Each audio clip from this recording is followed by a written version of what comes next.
तमाम इंसानों की इस दुनिया में बहुत सी ऐसी खौफनाक हकीकतें बसती हैं जिनका सामना होने पर ज़िंदगी के मायने बदल जाते हैं। किसी की खुशहाल ज़िंदगी के बीच जब तक वो किसी दूसरी दुनिया की ताकतों से रूबरू नहीं होता तब तक वो इन ताकतों को नहीं मानता, पर जब उसे इस तरह के डरावने अनुभवों से गुजरना पड़ता है तो उसकी ज़िंदगी खौफ और परेशानियों से भर जाती है।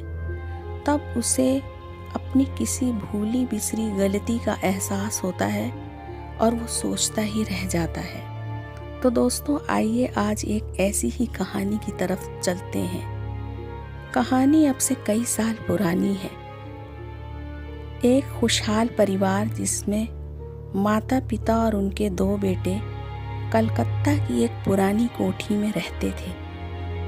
वैसे परिवार में 2 सदस्य और भी थे, एक बड़ा बेटा व बेटी, लेकिन ये दोनों ही सेटल होकर दूसरे शहर में बस गए थे। बड़ा बेटा जो एक मशहूर नामी गिरामी ऑर्थोपीडिक सर्जन था, वो बेंगलोर में अपने परिवार के साथ रह रहा था। वैसे साल में एक आध बार ये लोग अपने माता पिता और भाइयों से मिलने कलकत्ता की इस पुरानी कोठी में आया जाया करते थे। प्रशांत लॉ के 2nd ईयर का स्टूडेंट था और छोटा भाई 12वीं क्लास का। उसके पिता श्यामनाथ सरकारी महकमे में मुलाजिम थे और अब रिटायर हो चुके थे। सभी अपने आप में मस्त थे और गाड़ी बिल्कुल पटरी पर ठीक ठाक चल रही थी। प्रशांत का मकान काफी पुराना था। पुराने जमाने के बने हुए इस मकान में ज्यादातर सामान पुराना था। घर के खिड़की दरवाजे और बाहर की दीवारें जर्जर हो चुकी थी, क्योंकि वो उसके दादा परदादा के जमाने का मकान था। अक्सर प्रशांत के दोस्त मजाक मजाक में उससे कहते थे, यार तेरा घर तो बिल्कुल भूतिया लगता है, कैसे रह लेते हो तुम लोग वहाँ। पर वो हमेशा हंसकर टाल जाता और ये सोचता कि अपने घर जैसा सुकून कहीं नहीं। वाकई घर का माहौल एकदम शांत था। ऐसे रहते हुए उस परिवार की जिंदगी मजे में कट रही थी। प्रशांत और उसका भाई ज्यादातर पढ़ाई में ही मसरूफ रहते थे।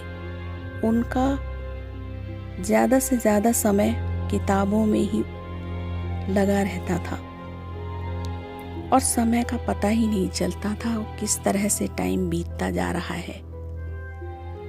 इसी तरह बरसात का मौसम आता है और उसके बाद ठंड का मौसम शुरू हो जाता है। इस समय हल्की ठंड पड़ रही थी और वैसे भी इन दिनों मौसम सुहावना हो जाता है। घर के बाहर काफ़ी हरियाली हो गई थी। जो पेड़ छोटे छोटे थे अब वो थोड़े बड़े हो गए थे और बड़े बड़े पेड़ और बड़े हो गए थे। प्रशांत की बेडरूम से खिड़की से बाहर एक अमलताश का पेड़ दिखाई देता था और अब वो पेड़ काफ़ी बड़ा हो चुका था। प्रशांत का घर अंदर से काफी बड़ा था। 5 कमरों के इस मकान में बरामदा, एक बड़ा सा आंगन और बाहर एक बगीचा था। इसके अलावा ऊपर की मंजिल पर भी 2-3 कमरे बने थे, जिसमें 2 कमरे बंद थे और उन कमरों के अंदर कोई पुराना सामान रखा हुआ था। इसी तरह घर में रसोई में सीढ़ियों से होता हुआ एक कमरा ऊपर की मंजिल पर भी था। एक तरह से वो कमरा कभी कभार स्टडी रूम की तरह इस्तेमाल होता था। अक्सर प्रशांत ऊपर वाले कमरे में जाकर पढ़ाई कर लेता था, क्योंकि वहाँ किसी तरह का कोई शोर शराबा नहीं होता था और आराम से पढ़ाई हो जाती थी। इधर कुछ दिनों से प्रशांत को कुछ अजीब अजीब सपने आना शुरू हो गए थे। सपनों में उसे लगता कि वो लगातार भागता जा रहा है। उसे तेज प्यास लगी है पर कहीं पानी नहीं मिल रहा।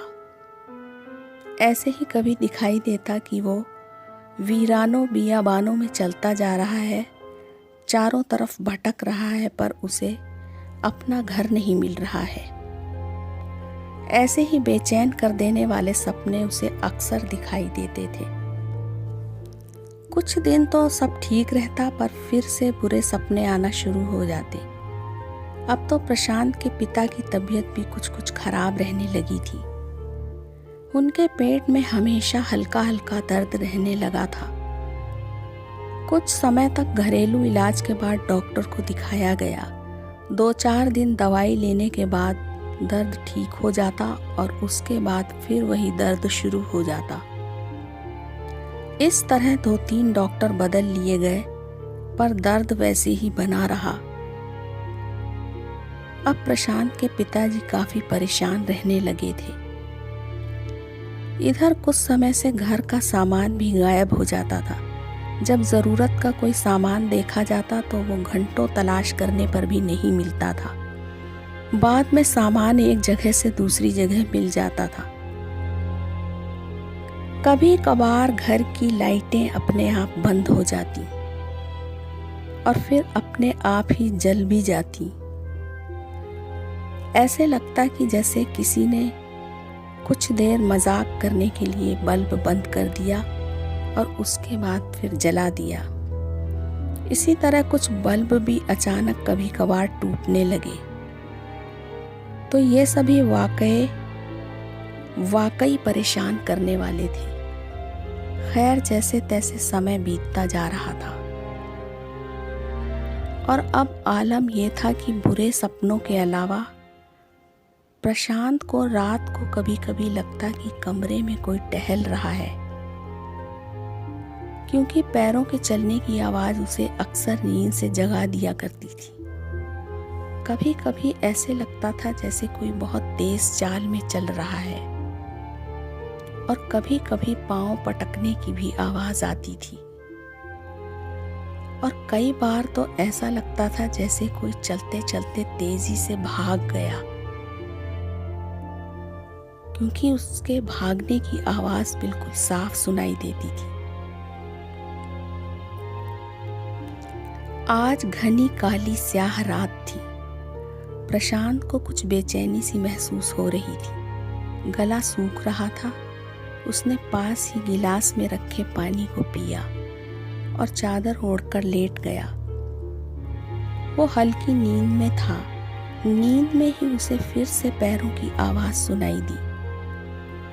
फिर जोर जोर से चलने की आवाज सुनाई दी। ऐसा तो उसके साथ कई बार हो चुका था, पर आज उसने सोचा कि देखा जाए कौन है जो उसे अक्सर रातों की नींद से जगा देता है। उसने हल्के से चादर हटाकर अंधेरे में देखा। सामने कोई नहीं था। प्रशांत धीरे से उठता है और कमरे में धीरे धीरे बाहर की तरफ निकलता है। कमरे के बाहर ही उसे एक काला साया दिखाई देता है, जो जल्दी जल्दी चलता हुआ आगे बढ़ता जा रहा था। प्रशांत भी उसके पीछे चलता है। उसने देखा कि वो काला साया रसोई की तरफ मुड़कर गायब हो गया। प्रकाश को हल्के डर का एहसास होता है। वो वापस चुपचाप बिस्तर पर आकर लेट जाता है, पर उसकी आंखों से नींद गायब हो चुकी थी और उसे लेटे लेटे ही दोस्त की बात याद आ गई कि वाकई उसका घर भुतहा हो गया है। ऐसे लग रहा था कि कोई रूह उस घर में आकर बस गई है। अगले दिन सुबह खटपट की आवाज से प्रशांत की नींद खुल गई। रसोई में माँ कुछ जोर जोर से बड़बड़ा रही थी। अब तक सुबह के 8 बज चुके थे और घर के सभी लोग उठ चुके थे। प्रशांत भी उठकर रसोई में पहुंचता है और माँ से पूछता है कि क्या हो गया। माँ ने रसोई की तरफ इशारा किया तो प्रशांत ने देखा कि रसोई में सब कुछ उलट पुलट चुका था। सभी सामान इधर उधर बिखरा पड़ा था। ये देखकर सभी लोग हैरान थे। फिर प्रशांत के पिता भी वहीं खड़े थे तो उन्होंने कहा कि शायद रात में बिल्ली रसोई में आई होगी और उसने ये सामान इधर उधर फैला दिया, क्योंकि कई बार अक्सर ऐसा होता था कि रसोई में आंगन के रास्ते एक बिल्ली अंदर दाखिल हो जाती थी। खैर, अब उन्होंने इस बात को ज़्यादा तूल नहीं दिया। इसी घटना के बाद अगले दिन माली आकर बगीचे की साफ सफाई करता है। साफ सफाई करते करते वो झाड़ियों को साफ करता है और थोड़ी देर बाद ही झाड़ियों को हटाने पे उसे कुछ नज़र आता है। झाड़ियों को हटाते ही उसने देखा कि एक बिल्ली की लाश पड़ी थी और वो कम से कम 3-4 दिन पुरानी थी। अब वो घर के अंदर आकर बताता है कि बाहर झाड़ियों में 3-4 दिन पुरानी बिल्ली की लाश पड़ी है। घर वाले एक दूसरे का मुंह देखते रह जाते हैं। तो इस तरह अब घर का माहौल काफी मनहूस सा होता जा रहा था। अजीब अजीब वारदात जो बीते दिनों हुई थी और धीरे धीरे बढ़ती जा रही थी, तो सब परेशान हो चले थे। प्रशांत की पढ़ाई भी ठीक तरह से नहीं हो पा रही थी। एक दिन प्रशांत शाम को पढ़ने के लिए बैठ गया। उसने सोचा कि अब अगले महीने तो इम्तिहान है, उसकी पूरी तैयारी तो किसी तरह करनी ही पड़ेगी। लेकिन मन पता नहीं क्यों पढ़ने में नहीं लग रहा था। वो उठा और किताबें उठाकर रसोई के ऊपर वाले कमरे की तरफ चल दिया। उसने सोचा शायद यहाँ पर बैठ के कुछ पढ़ाई हो जाए। ऊपर कमरे में आकर वो बैठ जाता है पढ़ने। वैसे इस कमरे में ज्यादा सामान नहीं था, सिर्फ एक पलंग और एक कुर्सी मेज जो खिड़की के पास रखी थी, और इसके अलावा कमरे के कोने में भी कुछ सामान रखा था जो 2 लकड़ी के बड़े बड़े बक्सों में था। एक बक्से में रजाई गद्दे वगैरह रखे थे और दूसरे बक्से में कुछ सामान व किताबें रखी थी जो बड़े भाई की थी।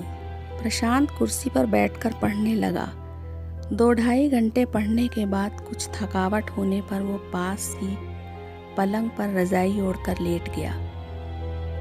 खाना उसने शाम को ही खा लिया था। थोड़ी ही देर में उसे नींद आ जाती है। कई बार ही ऐसा होता था कि वो पढ़ते पढ़ते इसी कमरे में सो जाता था, और आज भी ऐसा ही हुआ।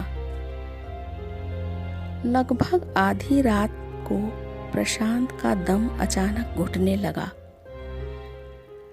नींद में होने पर उसे समझ में नहीं आ रहा था कि ये क्या हो रहा है और उसका दम क्यों घुट रहा है। जोर जोर से खांसते हुए उसकी नींद पूरी तरह खुल जाती है।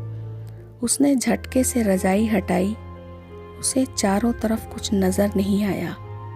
सब तरफ सिर्फ धुआं ही धुआं था। रजाई में आग लग चुकी थी। किसी तरह वो उठा और दीवार टटोलते हुए दरवाजे तक आया। दरवाजा खोलकर सीढ़ियों से नीचे उतर आया और नीचे उतरकर उसकी सांस में सांस आई। उसने तुरंत सबको जगाया और सारा वाकया बताया। सबने मिलकर किसी तरह आग बुझाई। आज तो प्रशांत बाल बाल बच गया था। अब घर के लोग सोच रहे थे कुछ तो गड़बड़ है। अगले दिन माँ, छोटा भाई और प्रशांत ने ऊपर कमरे की सफाई शुरू कर दी। दीवारें, मेज, कुर्सी और कोने में रखे बक्से भी काले पड़ गए थे। ऐसे ही सफाई करते करते काफी समय हो जाता है। माँ ने अब दोनों बक्से खोले। अंदर रखे सामान को कोई नुकसान नहीं पहुंचा था। माँ ने अंदर रखे रजाई और गद्दे झाड़कर बक्से में फिर से जमा दिए और दूसरे बक्से को भी खोल दिया और उसके अंदर रखी किताबों को भी निकाल कर साफ कर दिया। इसके अलावा डॉक्टरी संबंधी सामान जो एक बड़े थैले में रखा था, उस थैले को भी बाहर निकाल दिया और उसका मुंह खोल दिया। वैसे आज करीब 13 साल बाद भाई की किताबें व उनके सामान को बक्से से निकाला जा रहा था। थैले को निकालते ही माँ सिर पकड़कर फर्श पर बैठ गई, क्योंकि जो उन्होंने थैला पलटा था वो इंसान की हड्डियों से भरा हुआ था और माँ एक टक उन छोटी बड़ी हड्डियों और खोपड़ी को देख रही थी। उन हड्डियों में जगह जगह पेन से धुंधले धुंधले नोट्स लिखे हुए थे, जो शायद भाई ने अब से कई साल पहले पढ़ते समय उस पर लिख दिए थे। ये वही इंसानी हड्डियां थीं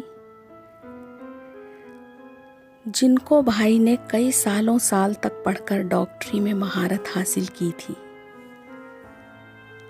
इधर माँ के कान में भाई के शब्द बार बार गूंज रहे थे। जब उन्होंने किताबें व थैला बक्से में रखवाया था, तब उस वक्त कहा था कि इन हड्डियों को घर में मत रखना, किसी मेडिकल स्टूडेंट को दे देना या फिर इसे किसी नदी में बहा देना। लेकिन काम की मसरूफियत व दुनिया के पचड़ों में पड़कर वो इस बात को बिल्कुल भूल गई थी कि ये काम भी एक तय वक्त पे करना था। इधर प्रशांत भी सोच रहा था कि आखिर वो कौन शख्स होगा जो मरने के इतने साल बाद इतना काम आया और लगभग इतने सालों तक वो एक लकड़ी के बक्से में कैद रहा। अब उन लोगों को अपनी गलती का रह रहकर एहसास हो रहा था और प्रशांत अब तक घटी हर घटना को इससे जोड़कर देख रहा था।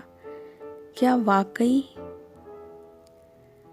वो काला साया इसी शख्स का था, या घर वालों का, या उसका वहम?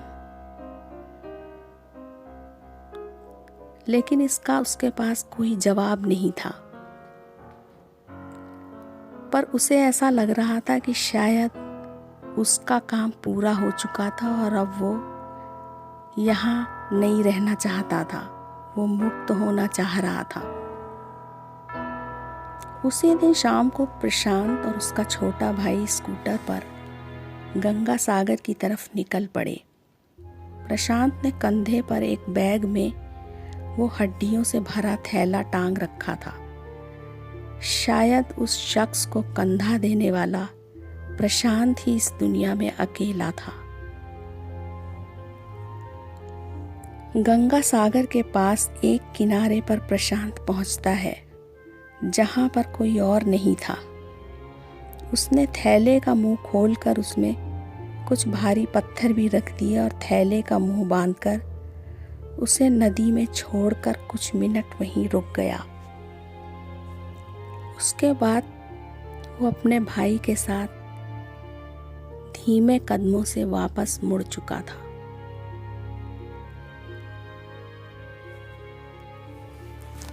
वापस चलते चलते प्रशांत सोच रहा था कि वाकई आज उसके सिर से बहुत बड़ा बोझ उतर चुका था।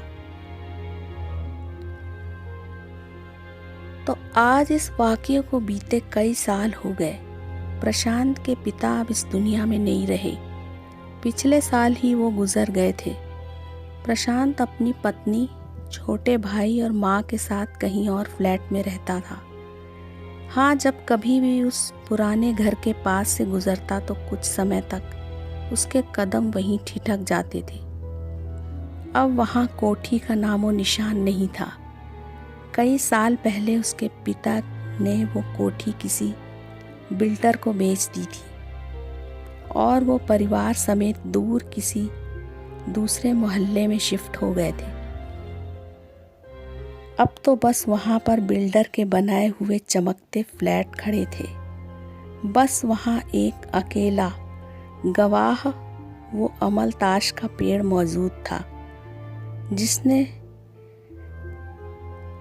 सारी घटनाओं को अपने आप देखा था और उस फ्लैट में अभी भी उसके खूबसूरत पीले फूलों से उन फ्लैट्स की खूबसूरती और बढ़ गई थी। वक्त और हालात की आंधी में प्रशांत की पुरानी कोठी कहीं खो सी गई थी।